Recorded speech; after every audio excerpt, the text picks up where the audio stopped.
आज मु गोटे कृषि उद्यान को आसी आपण मैंने से विषय रे गोटे जड़े सफल चाषी अच्छा यहाँ हूँ बरगढ़ जिलार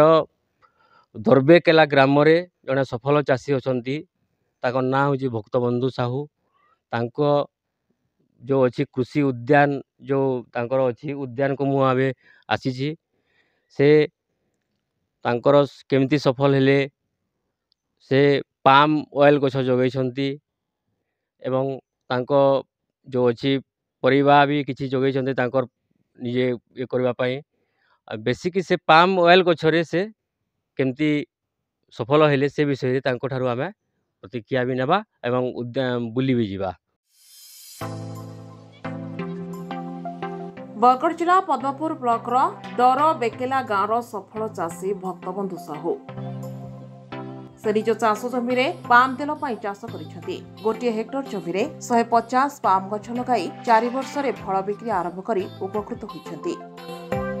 सहित फल फूल पनीपरिया चाष कर निज परिवार पोषण कर। बरगढ़ कृपा सिंधु महांती का रिपोर्ट आवाज मीडिया। 2017 मसीह आम पाम रस जेन आमर सुपरभाइजर माने आसले आमको केतेटा कथा बुझाले जे पाम गोटे तेल हेसी आर सेन चाषी उपकृत हेसन आपण माने पाम चाष करुन आर नेबार आनबारटा कंपनीर दायित्व है आपण निश्चय प्रॉफिट पाइबे बोलिक से माने जेतेले कहले आमे 2017 मसीह आमे पाम करी आसलु 4 बरस पर्यंत पाम जत्न नेबार लगी पड़सी इन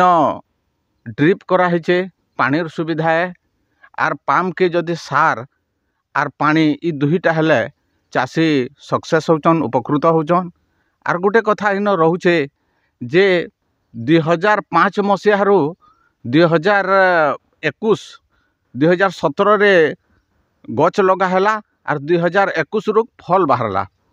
किछि फल किछि बाहरला तापर 2022 आर 23 ई 2 मसीहा थी 50-60 हजार टंका लेखा आम वार्षिक आय करि पारुछुं। इहादे ऑफ सीजन रे भी 3 कुंटल 4 कुंटल 5 कुंटल तक मासिक आम 15 दिन 2 थर काटुछुं आर मासक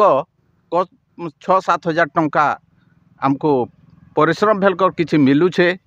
आरो आज्ञा मानकर कहबार अनुसार इटा 2000 जदि 25-26 आड़के जीवा बोले निश्चय 8 कुंटल 10 कुंटल रो 15 कुंटल मास्क भी हेबा बोली आशा जना पड़ुचे। फल भी अच्छे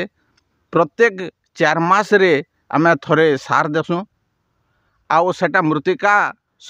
टेस्ट करी से सार दिया हेसी आरो आमको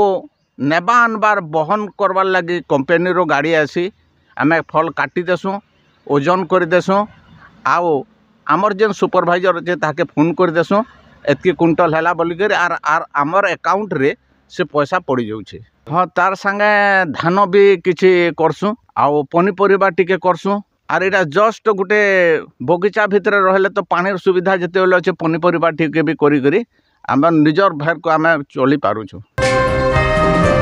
Please subscribe Awaaz Media on YouTube and press the bell icon.